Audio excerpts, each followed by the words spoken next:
Un récit qui glace le sang.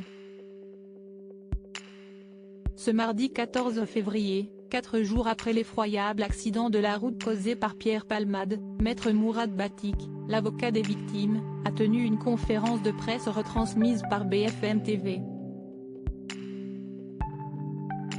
Et le moins que l'on puisse dire est que les témoignages qu'il a recueillis font froid dans le dos. Avant d'entrer dans les détails, voici les faits.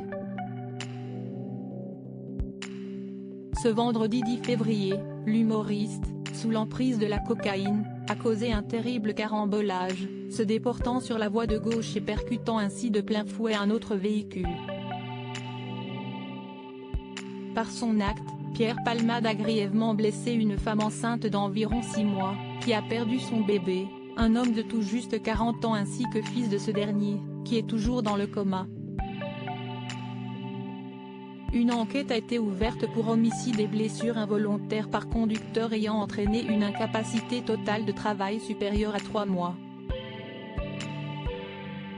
L'avocat des victimes a relaté l'horreur des souvenirs de la femme enceinte lors de sa conférence de presse. Maître Mourad Batik est particulièrement revenu sur la femme enceinte, qui a logiquement préféré garder l'anonymat.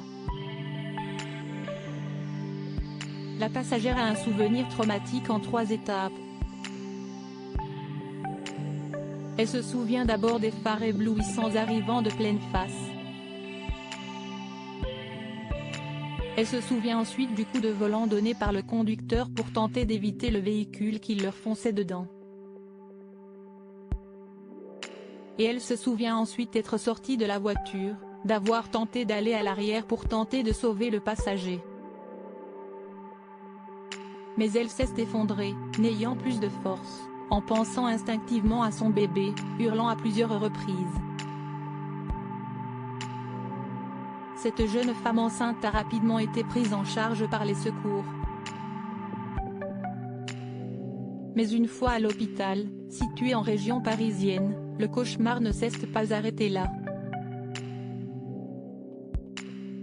Après avoir passé un scanner, les médecins ont découvert de multiples côtes cassées, des vertèbres abîmées et une entorse au cou, toujours selon l'avocat des victimes.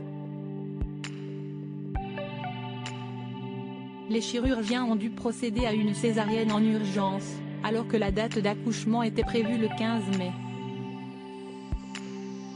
L'horreur absolue.